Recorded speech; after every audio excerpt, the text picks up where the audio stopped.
السلام عليكم ورحمة الله وبركاته. بسم الله الرحمن الرحيم. الحمد لله والصلاة والسلام على رسول الله وعلى آله وصحبه أجمعين. قال الله سبحانه وتعالى: еще один день настал на земле. Сегодня завершился уже 11 дней. Очень быстро пролетают дни, поэтому необходимо, конечно же, ценить их, скоротечные дни, стараться максимум выкладываться, как можно больше понимать Всевышнего Аллаха Субханаху ва Тааля и с наибольшей пользой стараться провести этот благословенный месяц Рамадан. Сегодня хотелось бы поговорить о некоторых аятах, которые прозвучат, иншаллах, сегодня у нас в таравих намазе. Сегодня в таравих намазе, иншаллах, будет читаться сура Юсуф. Сура Юсуф – это очень интересная великая сура, которую Аллах Субханаху ва Тааля назвал «Нахну накуссу алейка ахсана касас». Мы расскажем тебе наилучшую историю про Аллаха. Эта сура полностью посвящена истории самого благородного пророка Юсуфа, алейхиссалям. Почему самого благородного? Потому что его родословная 4 пророка. Он сам пророк, его отец пророк, его дед пророк и его прадед тоже пророк. То есть таким образом пророк Мухаммад, саллаллаху алейхи ва саллям, в хадисе сказал, что он акрам нас, самый благородный из людей. Род его самый благородный. И вот в этой суре Аллах Субханаху ва Тааля нам говорит: «Лакад кана фи Юсуфа ва ихватихи аятун лиссахирин». Воистину, в истории Юсуфа и его братьев есть знамения, есть назидание для людей спрашивающих. В истории Юсуфа и его братьев есть знамения, есть назидание, есть поучительные уроки для спрашивающих, для изучающих, для ищущих истину. И вот одну из сторон этой истории мы закроем. Далее Аллах Субханаху ва Тааля говорит: «إذ قالوا ليوسف وأخوه أحب إلى أبينا منا ونحن عصبة إن أبانا لفي ضلال مبين». И вот его братья Юсуфа сказали: «Воистину, Юсуф и его брат, они более любимы нашему отцу, нежели мы. А ведь у нас целая группа. Воистину, наш отец находится в явном заблуждении», — говорили братья.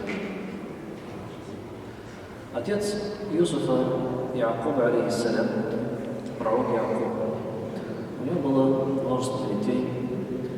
Юсуф, Биньямин, как в книгах толкования Корана приводится, что Юсуф и его братишка Биньямин, они были от одной супруги, а далее еще 11 сыновей было у Якуба от другой супруги. И так получилось, что братья другим от другой супруги, в их сердце заковалось такое чувство, что отец Якуб, он сильнее любит Юсуфа и его брата Биньямина, младшего брата. Действительно ли это так было, или же нет? Либо же это лишь таким образом им показалось, скажем так, в их сердца шайтан внушил такое наущение, что отец их любит больше. Но как бы там ни было, вот это чувство, которое мы называем хасад, зависть. Это чувство зависть, оно прокралось в сердца братьев, и оно сильно там утвердилось.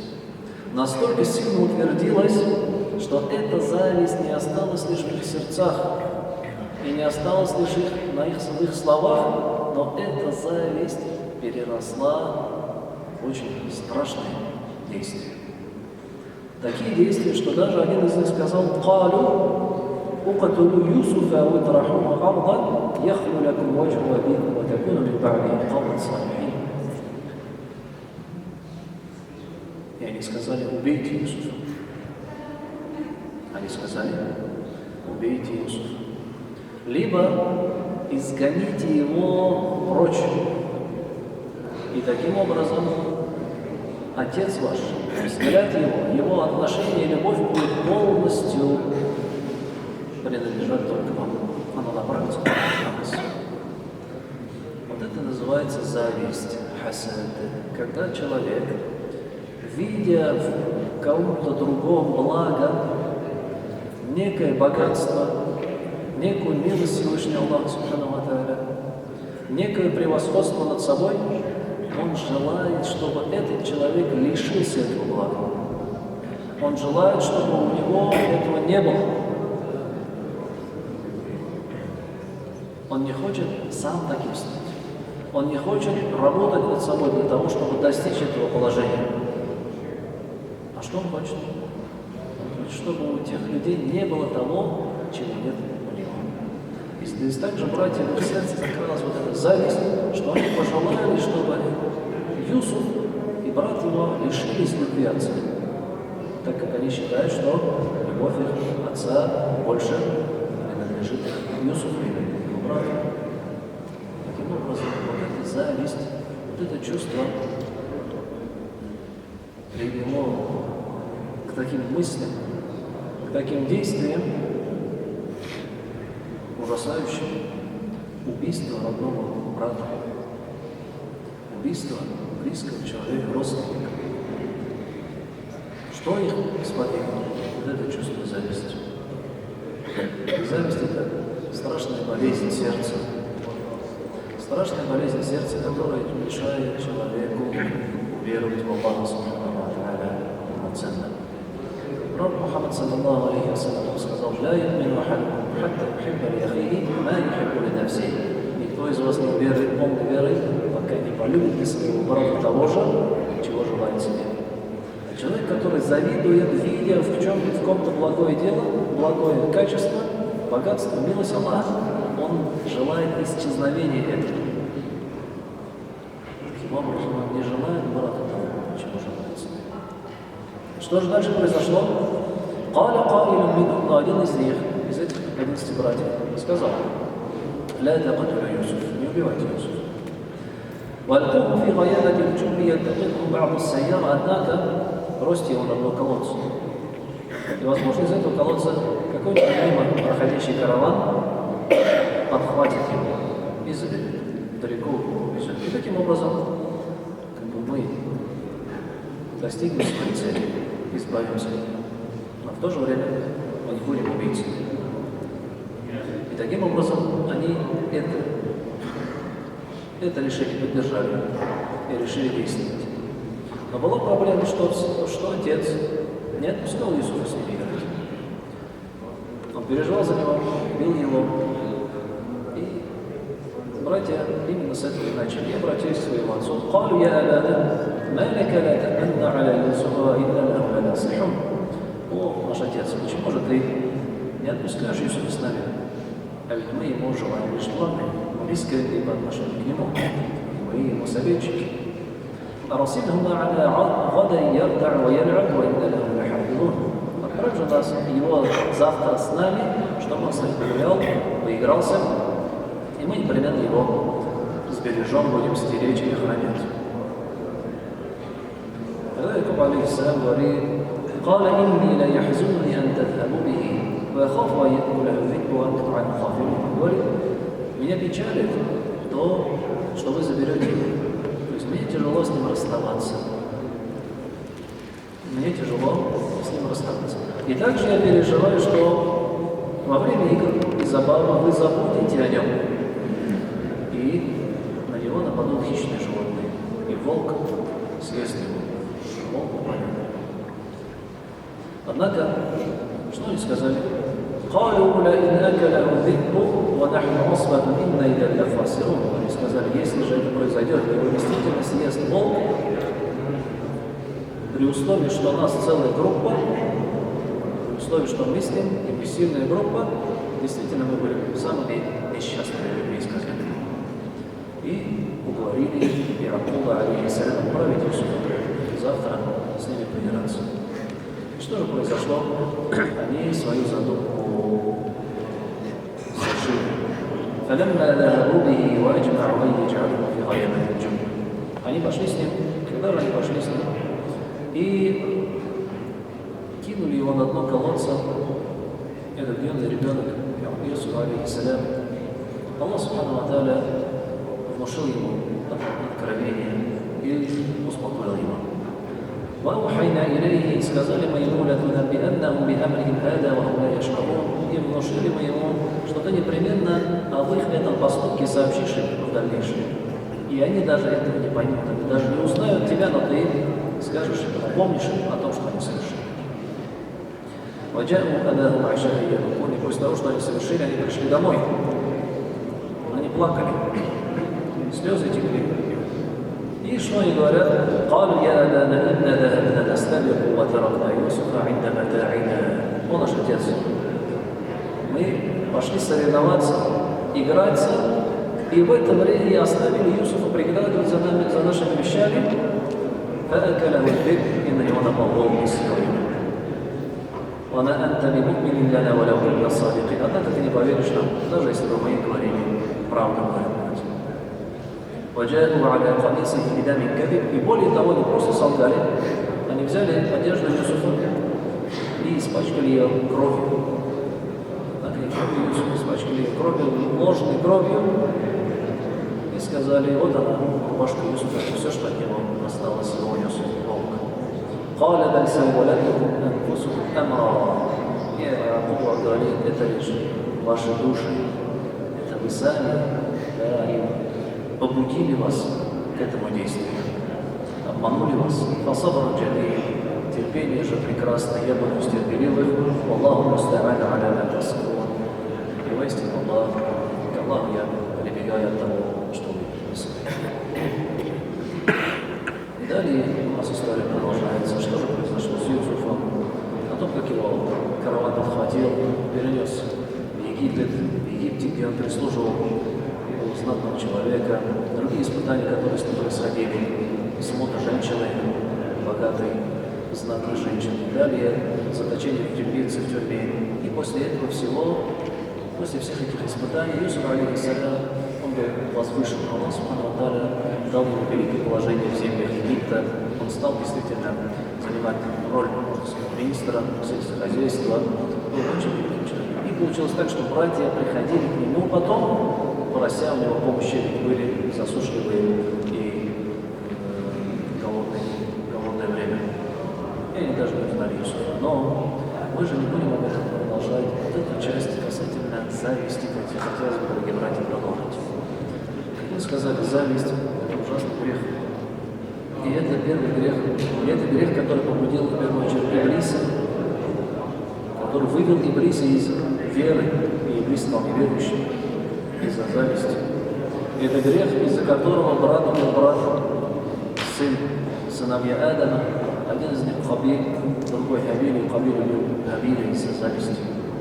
Это грех, это болезнь, из-за которой братья родные бросили младшего брата в колодец из-за зависти.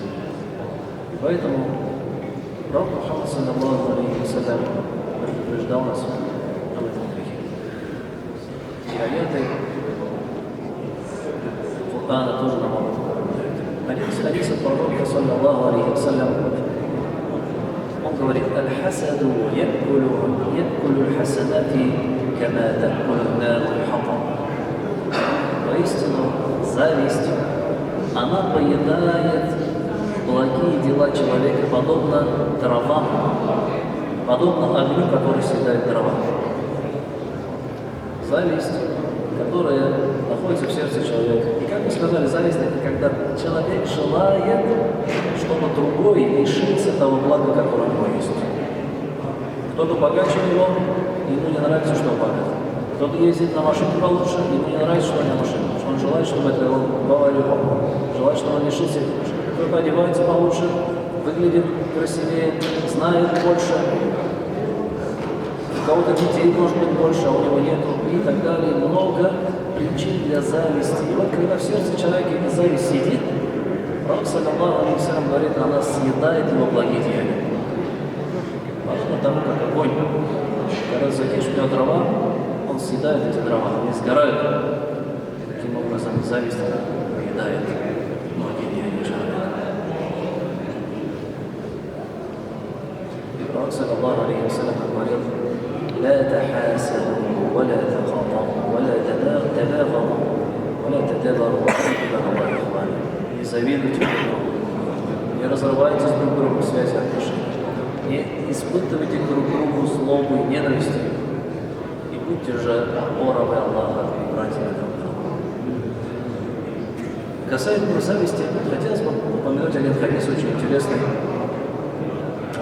хадис, что однажды пророк Мухаммад, хадис приводится от Анаса ибн Малика, однажды, когда сподвижники сидели рядом с посланником Аллаха, саллаллаху алейхи вассалям, он сказал: «Сейчас отсюда зайдет человек, и он обитатель рая». Сидят, посланник Аллаха, саллаллаху алейхи вассалям, зайдет сейчас отсюда человек, обитатель из обитателей рая. И мы все туда посмотрели, а тут зашел один мужчина.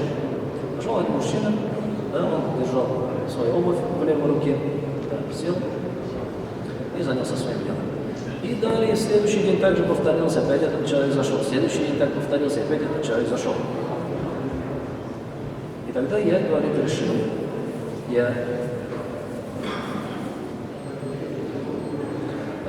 тогда Абдуллах ибн Амр ибн аль-Ас, сподвижник Абдуллах ибн Амр ибн аль-Ас, говорит: я решил проследить за этим человеком. Я направился к нему и говорю: «Инни рахайту аби фааксамту алла адхуля алейхи талатан». Я, говорит, поссорился со своим отцом. Сподвижник Абдуллах ибн Амр ибн аль-Ас говорит: я поссорился со своим отцом и обещал, что 3 дня не буду с ним общаться. И можно ли, говорит, у тебя в это время немножко эти 3 дня у тебя переждать? Этот человек сказал: ладно, хорошо, я приучу тебя, ты можешь приютиться у меня. И в это время 3 дня Абдуллах ибн Амр ибн аль-Ас, он наблюдал за этим человеком. И я, говорит, ничего необычного за ним не заметил. Я 3 ночи у него ночевал, и я не видел, чтобы он ночью выставил ночную молитву. Он до самого утреннего намаза спал. Я не заметил, чтобы он встал. И другие какие-то особые благодеяния, которые бы отличали его от меня или от других сподвижников, я не заметил. И через 3 дня я говорю ему: слушай, на самом деле у меня не было никакой ссоры с отцом, однако я пришел к тебе, потому что посланник Аллаха, саллаллаху алейхи вассалям, сказал о тебе, что ты из обитателей рая. И вот мой вопрос: что же ты делаешь такого, что дало тебе такую степень? Этот человек сказал: я ничего особого, больше, чего я не делаю. И тогда Абдуллах раз начал уходить, и в это время этот человек подозвал его обратно. Я, говорю, ничего особого не делаю, кроме того, то есть я много дел, каких-то особых благодеяний не делаю. Кроме того, غير أني لا أجد على أحد من المسلمين في نفسي غشا ولا حسدا على خير أعطاه الله إياه. Кроме того, говорит, что в сердце своем у меня нет зависти к тем благам, которые Аллах Субхану ва Тааля дал кому-то из мусульман. Я ничего более особого не делаю. У меня есть лишь одно, что в сердце я никому не испытываю никакой зависти. Если кому-то Аллах Субхану ва Тааля из мира считал какое-то благо, я не завидую этому. Я не желаю того, чтобы этот человек лишился этого блага. И прослушав это, Абдуллах ибн Амр ибн аль-Ас, что говорит? Я ему сказал: «Хия аллати балагта бика, ва хия аллати ла тухайф». Это и есть то, чем ты достиг этой степени. Это то, что мы не способны сделать. Действительно, зависть – ужасный порог сердца, но и награда за очищение от этого порока, она велика. Как хадис приходит, человек подобный этому, он будет обитать этими рая. Иншаллах, возможно, завтра еще эту тему постараемся продолжить. Субханакаллаху ва бихамдика, ашхаду ан ла иляха илля анта, астагфирука. Аллаху акбар, Аллаху акбар, Аллаху акбар, Аллах.